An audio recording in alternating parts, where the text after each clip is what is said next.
Hollywood Live Extra with Tanya Hart. I'm Tanya Hart. You're listening to Hollywood Live Extra.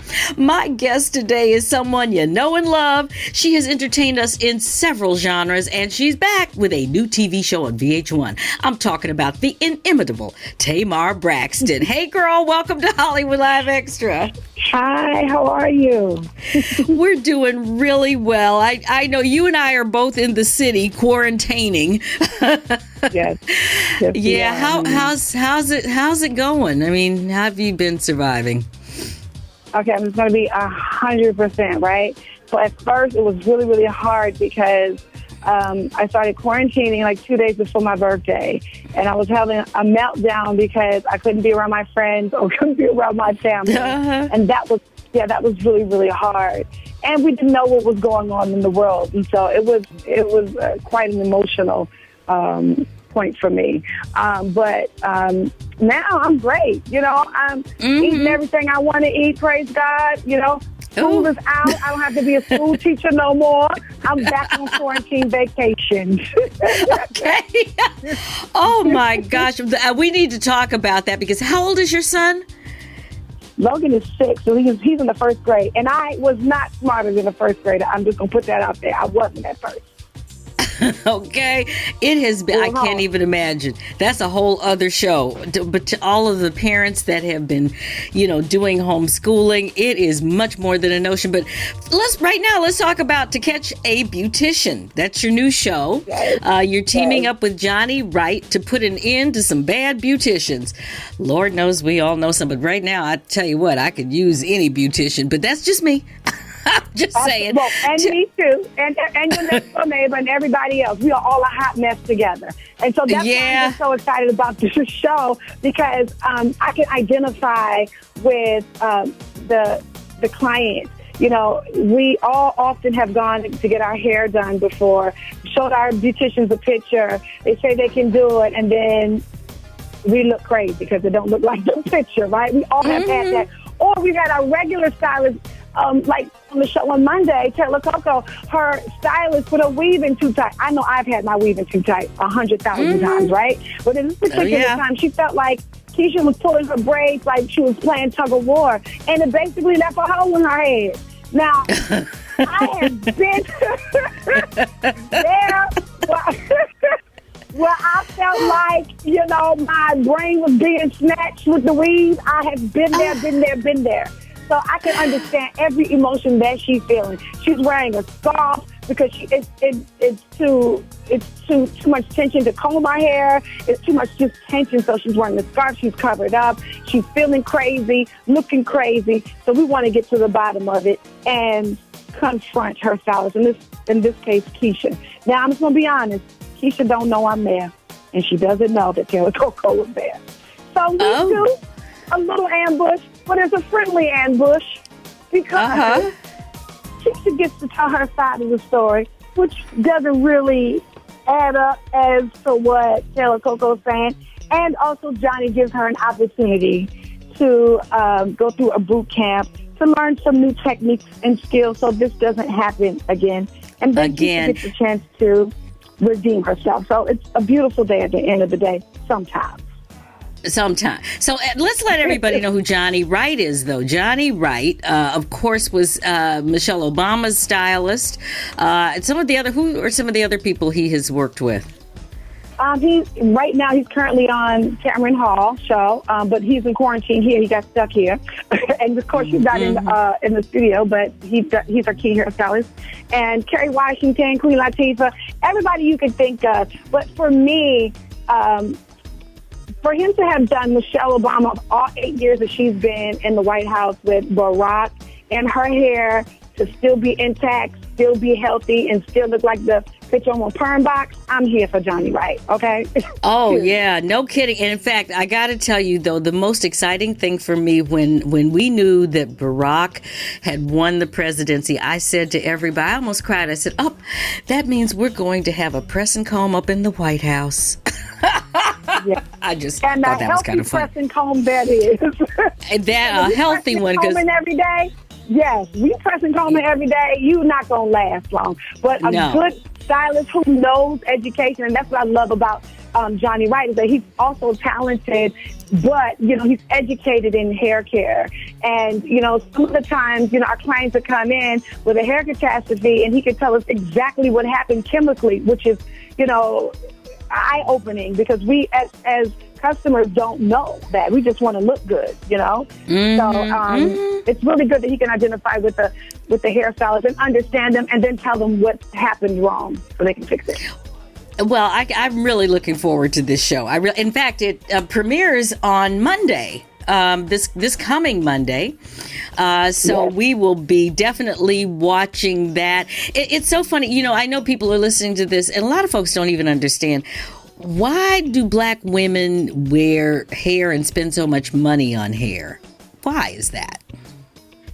I think, I might get a little deep for some of y'all.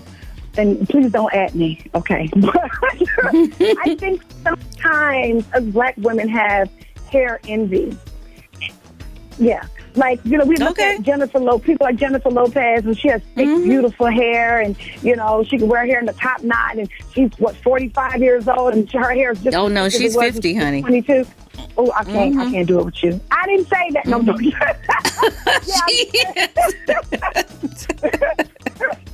Or an Indian lady who has beautiful silk hair. We often have hair envy because sometimes our hair is hard to do, hard to manage, and, resistant to us. We go outside in the humid, we just get a press and curl, we back in the house, hair puffy. That ain't fun, nor is it cute, right? So I think that we are always trying to achieve looks that we wasn't born with. And, I feel like I have a lot to say about that because when I chopped off my hair so I could fall in love with my true self. I wanted to get to know myself, and I wanted to love everything about myself. I didn't want to wear no weave. I didn't want to wear no wigs because I'm hiding. Who is that girl? I don't even know what my head is shaped like. You know what I'm saying? Interesting. So, it was very freeing for me on so many different levels. And I just have to say to the women who feels captive to a wig and a weave, you have to fall in love with yourself and get to the deeper issues. I love that about this show because we do just that. We figure out, it's not just about hair. All these emotions that you're feeling is stemming from something else.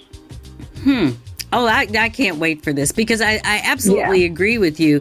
And like I said, we spend a lot of money there, and maybe we'll find out why we do. But I got to tell you something: you get the right weave or the right unit or whatever, you do look good. and you know what? In the entertainment business, I think people don't understand. It's more than just that. It really is manageability and the fact that you're moving constantly. Like you were supposed to be going on tour, weren't you, this summer? With your music, weren't you? Was that this summer? I just released a single 6 weeks ago, and thank God it's doing well. But I haven't been able to perform it. As a matter of fact, I've never performed it live, and I've never even really promoted it. And it's been hard because that's the time where I get to interact with my K Martian friends and get to know people on the road. And I just don't know what that looks like anymore as a musician. So I'm just saying it's, as a Grammy winner, which you are, and of course you've been come from that famous Braxton family, and you've been singing really. I think you started when you were 11 years old or something like that. So this is all your life, even though the TV. 11. Yeah, TV and all of that stuff, but the music has been all of your life. And I just, even as a fan, I'm trying to figure out, okay, when will it be when we can all get back together for some music? I mean, people are coming up with these crazy outfits and suits that you can wear to a concert. I'm like, it ain't going to be the same. Not really. No, it's not going to be the same at all. But I am really enjoying the verses that Swiss Beats and Timberland came up with because it feels like going to a concert. Well, that's what it feels like now. Not old school concert, but it feels like the new wave of a concert because you get to see your favorite artists. They play their favorite music or favorite songs of theirs. And some of them get up and perform. And I really enjoyed Nelly last week. It really took me back to country grandma. I had a good time. Yeah, I missed Nelly last week. Everybody was talking about that. And all, of course, all of the challenges going on these days in that genre. So I really love it. So you know what? Your television, I got to tell you, I don't think I've ever told you this. When the Braxton Family Values premiered, I believe that was in 2012 on WeTV. Yeah. I believe so. Mm-hmm. You guys had a party. It was the initiation party for the show here in LA. And we go to a lot of parties in LA, that. That was one of the best parties. I remember that party. I don't even remember where it was. It was on a rooftop somewhere, but it was one of the best. Was it at the London? Oh my gosh, that was one of the best parties. I remember that. And then, of course, the show went on and became a big hit. And then you had the spinoff, of course, with you and Vince. How's Vince doing, by the way? This is amazing. I'm really proud of how we've been able to overcome all of our personal obstacles and co-parent for our wonderful blessing of a baby, Logan. Like, it's really been, it's been hard, but it's been amazing to see the strides that we both took unselfishly to be here for our son. It's amazing. Yeah, and that's exactly what it takes. And I know Vince had some health issues. He's doing good. Yes, he's doing good. He's much skinnier than I am. I'm over here gaining all the weight that he lost. I'm finding it all. Don't you hate that? I can't. My husband, oh my God, it's like they can eat everything and they never gain a pound. What is that? It's just not fair. That's what it is. Not fair. Yeah, yeah. You are so right. And I got to ask about your mom, Evelyn. How's she doing? Oh, my mom is spectacular. I'm so upset that she's not quarantined with us. I'm upset that she didn't get stuck with us because she almost did. She went home, and now she's been quarantined with Trina. And so Trina gets all the good food that my mother's cooking that I see her cooking on Instagram. My mother's cooking on Instagram now, which is amazing. Oh, that's always amazing. Gets to eat it. Right. Yeah. And Tony, I know Tony's been keeping busy. How's she doing? She's doing great. I've been able to see her twice during this whole ordeal. And, she has lupus, so it's really difficult for her to be outside. And, Well, that's what I'm saying. Yeah, that's why I was asking. Yeah. Yeah, but she's doing great. She's doing great. She's quarantined. She's managed to lose weight during this pandemic. Not fair again. I don't know how. But I'm happy. I don't either.